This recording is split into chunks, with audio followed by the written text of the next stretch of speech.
Qytetarët që kanë punuar në anije në Afganistan kanë pasur të ardhura nga vende të tjera në 5 vitet e fundit, si dhe freelancerët që punojnë nga këtu për kompani të huaja duhet të raportojnë paratë e fituara nga jashtë. Drejtoria e ardhurave publike do të vendosë nëse dhe sa tatim personal duhet të paguajnë këtu. Në rast se ka marrëveshje për shmangjen e tatimit të dyfisht me atë vend, DAP do të vendosë nëse qytetari ka kredi tatimore ose përjashtim të plot, ose do të duhet të paguajë tatim këtu dhe të kërkojë kthem nga vendi tjetër.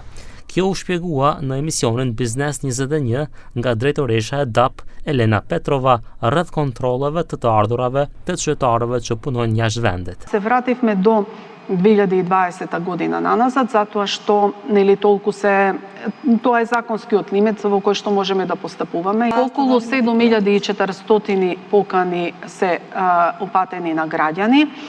Значи до сега имаме нешто над 1000 доброволно поднесени пресметки од граѓаните за пријавување на нивниот доход и нормално оданочување, и имаме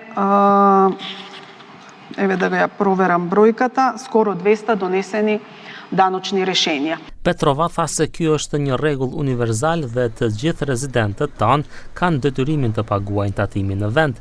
Në rezident kuptohen ata që kanë jetuar të paktën 183 ditë në vit, vazhdimisht ose me ndërprerje në Maqedoni. DAP gjithashtu kontrollon nëse kanë interesa vitale si banesa apo familje këtu. Тие што живеат овде и имаат 183 дена, најмалку 183 дена во годината живеалиште во Македонија, тие овде треба да го платат данокот. Работата на брод зависи од тоа под кое, да речам, под која юрисдикција е компанијата која што го организира ја организира таа работа, дали имаме меѓународен договор.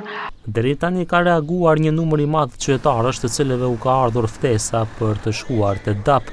Para disa vitesh kanë qenë në Afganistan, kanë fituar të ardhura të larta, i kanë investuar në prona dhe tani pyesin si të paguajnë tatim për paratë që i kanë shpenzuar para 5 vitesh. Ata ankohen se askush deri tani nuk i ka informuar.